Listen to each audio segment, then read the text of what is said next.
Dual certificate ব্যৱস্থা আমি ইতিমধ্যে প্ৰৱৰ্তন কৰিছোঁ, য'ত এজন ছাত্ৰই ক্লাছ 10 বা 12 পাছ কৰি ওলাই যোৱাৰ পাছত তেওঁ কেৱল এখন চাৰ্টিফিকেট লৈ ওলাই নাযায়। এখন চাৰ্টিফিকেট মেট্ৰিক পাছ কৰা বা হায়াৰ ছেকেণ্ডেৰী পাছ কৰা চাৰ্টিফিকেটখনৰ লগতে দক্ষতা বিকাশৰ চাৰ্টিফিকেট এখনো যাতে লৈ যাব পাৰে। সেই দক্ষতাটো কথক নৃত্যও হ'ব পাৰে, সেই দক্ষতাটো বিহু নৃত্যও হ'ব পাৰে বা সেই দক্ষতাটো আৰ্টিফিচিয়েল ইণ্টেলিজেন্সো হ'ব পাৰে। পৰ্টেলত আবেদন কৰা প্ৰক্ৰিয়াটো সম্পূৰ্ণ হৈছে। আজি মই দ্বিতীয়টো দিন, গতিকে কাইলৈ পৰহিলৈ গোটেইখিনি ৰিভিউ কৰিম। পৰ্টেলত কিমান এপ্লিকেশ্যন আহিছে, সেইখিনিৰ স্ক্ৰুটিনি প্ৰক্ৰিয়া খুব সোনকালে আৰম্ভ হ'ব আৰু আইনে ৰুলে যিখিনি এলাউ কৰে সেইসকলে ট্ৰান্সফাৰ পাব। গুণোৎসৱৰ কাৰণে এইবছৰ আমি ইতিমধ্যে বাজেট পাইছোঁ।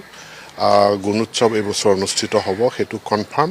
আৰু আজি মই সমগ্ৰ শিক্ষাত গৈছিলোঁ, তাতো এই নিৰ্দেশনা দি অহা হৈছে যে কালিৰ পৰাই আমি গুণোৎসৱৰ কাৰণে প্ৰস্তুতিৰ কামখিনি আৰম্ভ কৰিম।